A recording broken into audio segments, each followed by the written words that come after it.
So let's move further. uh, so discuss the minimum required track widths to be 8 to 12 mils and power tracks to be of 25 mils. So we'll be doing a double layer design. So to do this, let's go ahead and specify these rules in the PCB in new software. Now by default you will see that there would be, we have designed it, we have given it a few track widths, but if you see in your tool, if it is newly installed, there will be just one option here. So to go ahead and specify these track widths, you need to go to design rules, and the first window would come up with a net class. So for a group of tracks, say for power for example, all the net names belonging to power, as in this case plus 5 volts, 3.3 volts, they can be grouped together and a set of rules can be defined for them, and that is called the net class. So the default net class, it applies for everyone, but we could group the power sections and other sections and make individual net classes for them. But this is what we see here. So we will see defining net classes, and this is basically applies to auto routing a board using online routers or other tools. We will discuss this in a separate video, but for now we will be routing the board manually, as to will be drawing the tracks.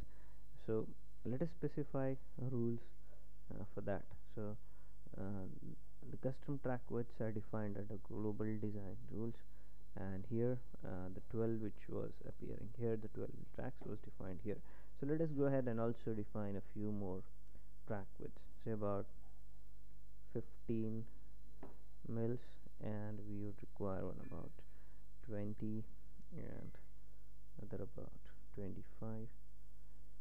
So as we had discussed in one of the earlier videos, so this is units place, 5 is units 5 mils, then this is 25, and then if something is there in this place, it would be 100 place. So this is about 12, 15, 20 and 25. These are the track widths. You could also go for a little bigger wire. Now there are two types of wires, as we know.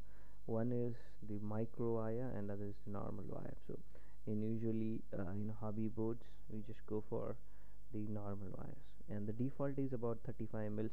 So you could go for a higher wire depending on your PCB manufacturer specification. So the minimum wire supported, you could just check that, and you could also define a custom wire size over here. So let's say we need 100 mil wire with a diameter of about 0.6, that is 60 mils. So and if you click on OK, if all the parameters are right, you should get a list here. So it is 10, 12, 15, 20 and 25 mils are the track widths, and it's 100 mils, 100 cross 60, that's 100 is diameter and 60 is the drill for the wire. So this is how we design the specify the design rules. Now let's just go ahead and route the individual sections. We'll do with the power section first, as it is critical, and instead of, as we see here, the spacing is much more. Say I choose to design a double layer board. So if you're using an auto router, what it does is there are two, basically if it is a double layer board, it routes tracks on one side as vertical and tracks on the other side, the bottom side, to be horizontal. So since we are designing it or routing it manually, we could use whatever is appropriate. You could see vertical lines here, vertical rat test here, and vertical rat test even here. So we'll use one track for that, and then as it goes, we'll switch between tracks and route it. Now what I wanted to say is, let's say we do a 12 mil or 25 mil track for power. Let's see if that comes good on our constraints. So if you see that if I draw draw a 10 mil track 10 mil track, then there's much more space that we have here. So we could sorry, that for 25, even for 25 mil track, there is much more space that you see here. So what you could do is you could increase the length of power tracks by a little more. Say we go and change the power track rule to say about 50 mils, even that would suffice. So we higher we go, it's better for the design. So so I changed it to 50 mils, and I've drawn a track. I could just edit it with E so that its size increases, or you could delete the entire track and route it again. So 50 mil would again be a better thing, just for the power supply section. Now moving further, we'll go ahead and route the power section first, and then the rest of the board.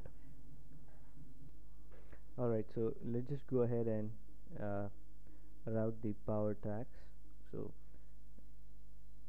this is the power supply section in the schematic. It is a power jack followed by a diode, a couple of capacitors, and a regulator.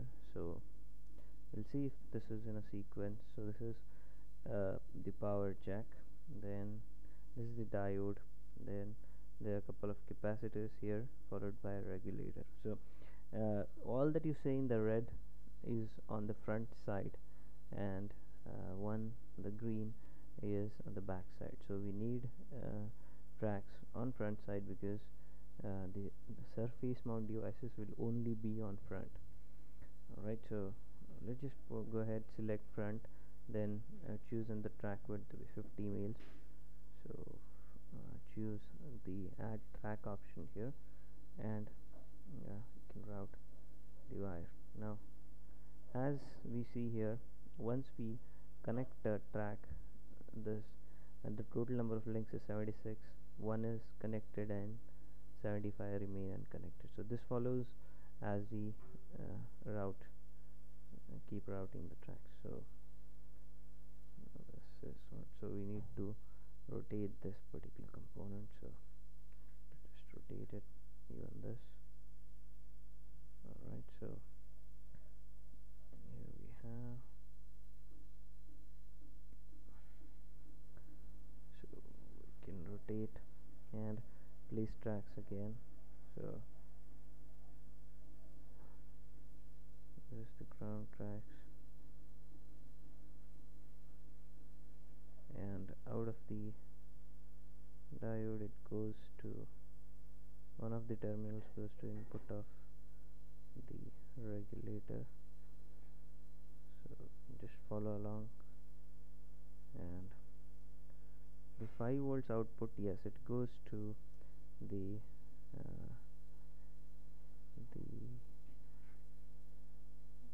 what do you call, the jumper. So this is one of the outputs, and the other comes from USB, which we'll route later, and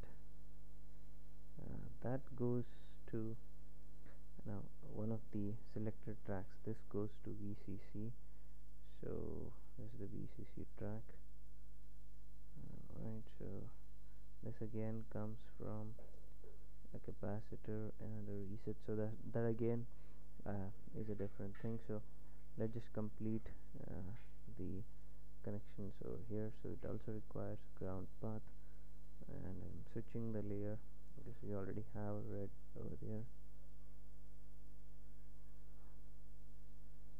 So that is so this section seems to be complete. We'll have to do a couple of connections here.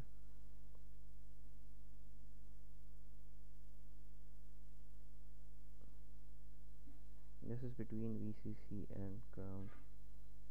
So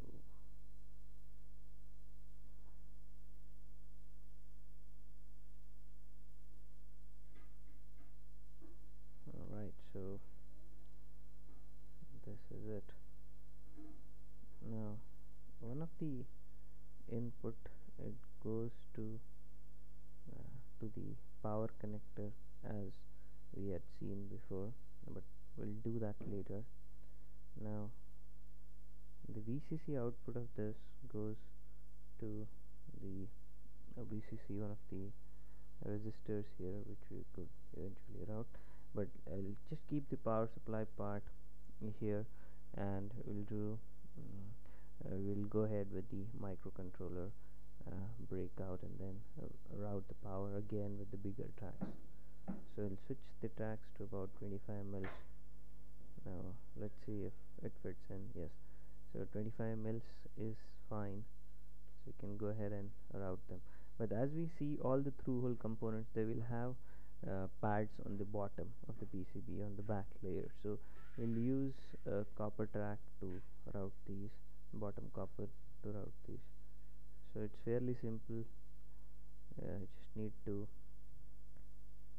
draw the tracks, and the connections will keep decreasing. So you could proceed in the same fashion for all the simple connections. This is ground. No, this is the input connector, so this is ground again, so this is VCC, so this we'll see later. So let us finish the tracks, simple tracks on the other end.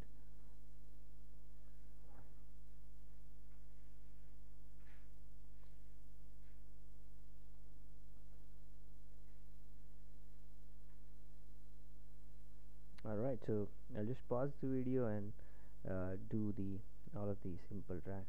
In the same way you could route all the simple tracks on this side. So let me just pause the video and do it. You too, if you're following along, you can also route that, and then we'll at the end we'll see how we can route the smaller tracks with lesser track widths for the converter IC.